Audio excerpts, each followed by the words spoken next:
साहब टाढाबाट आउनुभयो फलोस् फुलोस् वर्ष दिन एकचोटि आउने चाड हो सधैँ आएर टिका लाउन पाइयोस्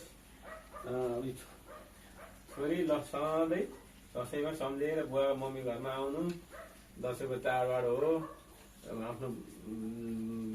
फलोस् फुलोस् के भन्ने आशीर्वाद दिने छोरी अब यसो बुझेर आउनु मन अब पैसा अब दक्षिणा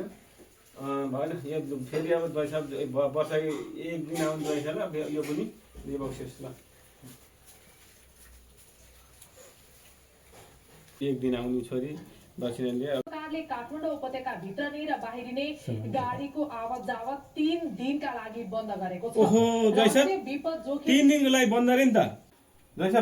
खै त पैसा फिर्ता दियो नि त अब हजुर 3 दिनसम्म बस्ने भएपछि मिठो मसिन त खुवाउनै पर्यो अब यो त मलाई चाहियो अब छोरीसँग पनि माग्नै पर्यो अब बरु अलिकति पैसालाई यसो बाडी गाडी खर्च यो चाहिँ दिएँ ल प्रणाम